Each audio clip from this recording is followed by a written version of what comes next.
presidential suite at the Waldorf Astoria in New York City isn't the nicest presidential suite in the city. In fact, it's not even the poshest suite in the hotel. But there's a reason that every sitting president since Herbert Hoover has slept in this suite overlooking Park Avenue.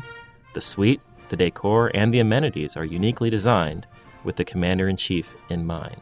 There's some infrastructure aspects to the suite that really make it appropriate. We think of ourselves as serving the office of the president as opposed to that existing president. That means little touches like an in-room kitchen and a phone system programmed with the same extensions as the Oval Office, so the president can easily reach his staff. There are also adjacent rooms for the president's extensive entourage. And it even looks like the White House. When the hotel was refurbished in 1969, we went to a more Georgian style. The goal was to really recreate the Oval Office, or more appropriately, I should say, the White House in New York to the degree possible, so that as the president conducted his personal life, professional life, he felt like he was at home. This is a dining room where we really have about our only opportunity to serve the president. The food is brought up. There's a whole security process involved there, and there's always some definitive line between the president's office and whoever's preparing the food. But it's brought up, it's taken to a different floor, it's swept, and then brought to the president, again by his team. Behind me I have President Kennedy's rocking chair.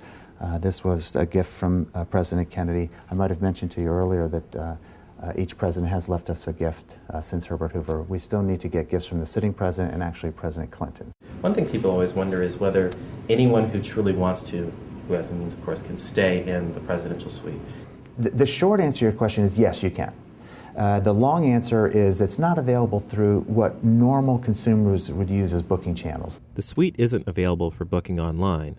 Those looking to stay in it must contact the hotel staff directly. There is a little bit of an urban legend that you have to sign a release when you check into the presidential suite that you'll vacate if he comes. The fact of the matter is it's never been a problem to my knowledge. And my guess is that if you're in the presidential suite and you hear that you have to get out because the president's coming, it's almost a good thing. You know, you can go talk about that.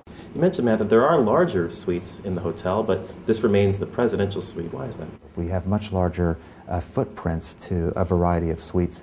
We just really can't change from the suite, however. We've got bulletproof glass. We've got the technology behind the wiring and the infrastructure. We've got dumbwaiters in certain areas that the Secret Service and Homeland Security know about, and they've taken all the steps necessary to mitigate the risk that's associated with the president at all times. So to change this from the presidential suite is just not realistic. Thanks so much, Matt, for the tour. You're welcome. Been speaking with Matt Zolby of the Waldorf Astoria Hotel. I'm Darren Everson of the Wall Street Journal.